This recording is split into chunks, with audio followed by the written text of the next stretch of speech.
kahit nasa loob na ng dito namin, kinukuha nila.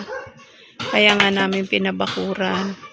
Kaso nga lang, yun nga ang nangyari. Wala na tayong magagawa.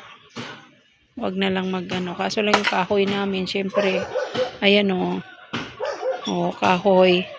Syempre, kailangan din namin yan dahil minsan, nagluluto kami dito ng, gusto namin magluto dito sa labas, nagagatong-gatong. O di, kailangan namin yan.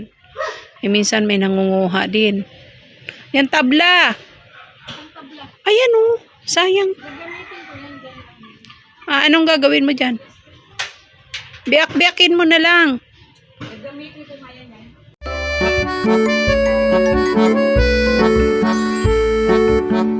Good morning mga kasulo.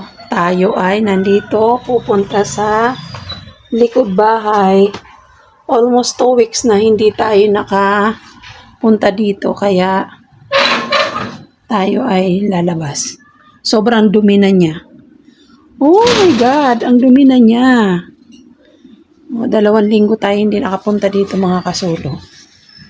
Ayan. Sobrang dumi niya. Diba? Ayan mga kasulo, nandito tayo sa likod bahay. Tayo ay naglilinis kasi 2 linggo kami hindi lumabas dito. Ay, hindi umusok yung aking sinisigaan. Nagsisiga ako para walang malamok siya. Ang lalaki ng lamok. Oo. Wala na kasing madalas na napunta dito. Ano yan? Itong malakad na yan.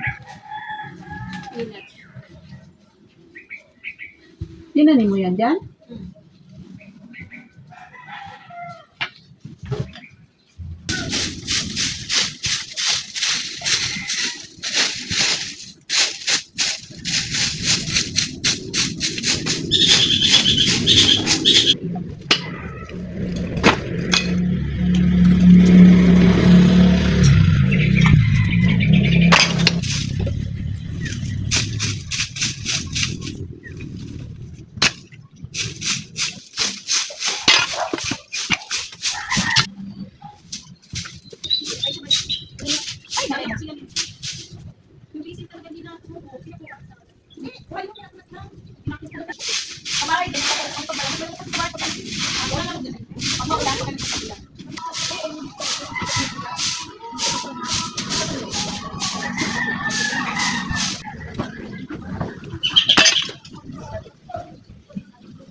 Ayun si Ma'am Katuro.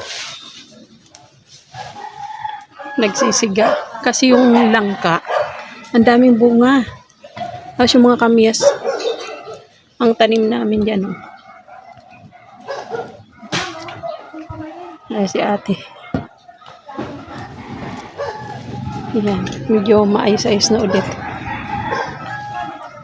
Ayan mga kasulo, ang nakuha natin dito sa ating mga puno-puno, santol tsaka kamyas. Ayun si Ma'am Katuro nagsisibak ng kahoy. Ayan siya. Ayan, malinis na uli ang ating paligid. Ayun yung mga tanim namin, lahat nagsitubuan na sila, alogbate, may kalabasa, talbos ng kamote, may papaya. Ayan yung tanglad namin malago na. Ayun yung ampalaya may mga bulaklak na. Tapos yung langka, napakadaming bunga. Doon langka, ang daming bunga. Ayan nakapaglinis na tayo. Ayan, hindi kami nagsiga. Kanina nagsiga kami dito sa paligid. Ayan, malinis na siya. Diba? Maganda pag malinis. Ako naman nandito, pawis na pawis ako. Sobrang pawis. Ang init. Sobra.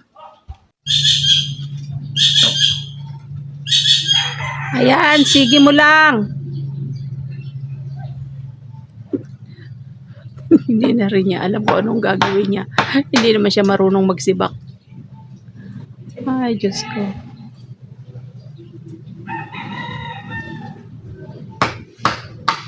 Ayun, mga kasulo. Ang daming langka. Ayun o.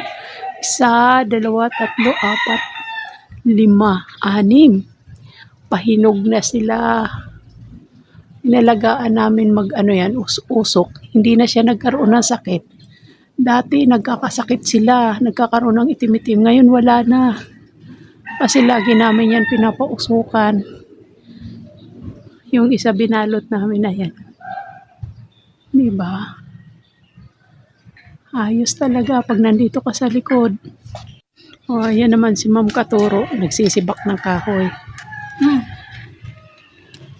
Anong butang hirap kasi tanggalin ito eh. Hirap na hirap siya. Hindi naman siya marunong sa ganyan.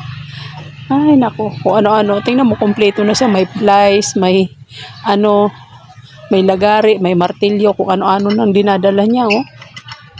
Wow. Ay, nako. Ayan, ah.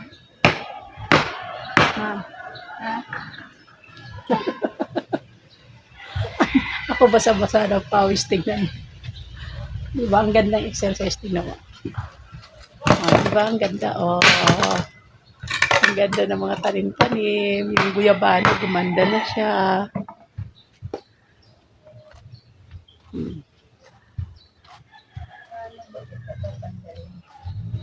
Ano? Na-stress siya.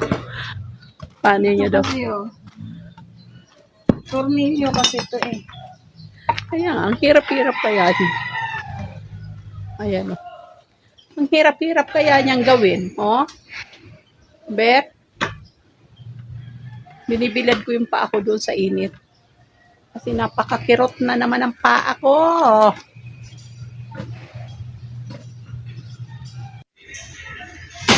Hindi pa rin siya tapos.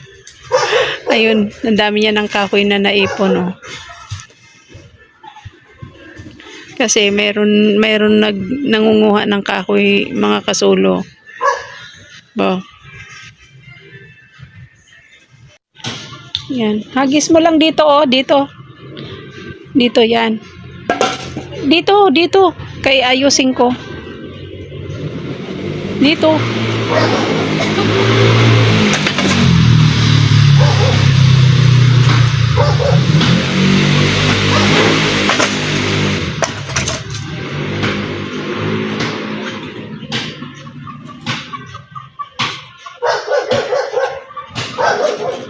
Ano yung kinukuha niya? Nangangahoy din siya? Ako nila yung naghanap ng awin pang papasanin ba nila? Na tutuli mga dati yung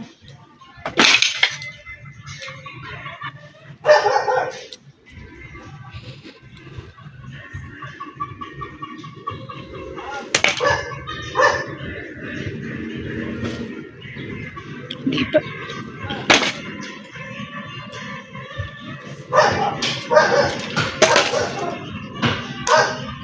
Kaya nga namin to, mga kasulo, pinalagyan ng bako dati. Di ba, naalala nyo? Kasi nga, kahit nasa loob na ng dito namin, kinukuha nila. Kaya nga namin pinabakuran. Kaso nga lang, yun nga ang nangyari. Wala na tayong magagawa. Wag na lang kaso lang yung kahoy namin, syempre, ayan o. O, kahoy. Syempre, kailangan din namin yan dahil minsan, nagluluto kami dito ng, gusto namin magluto dito sa labas, nagagatong-gatong. O di, kailangan namin yan. Minsan may nangunguha din. Yan, tabla! Ayan o, sayang. gagamitin ko yan dyan. Anong gagawin mo dyan? Biyak-biyakin mo na lang. Gagamitin ko ngayon yan.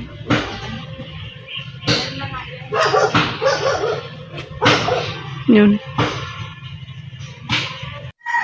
Ayan mga kasulo, maraming salamat. Thank you for watching. Bye.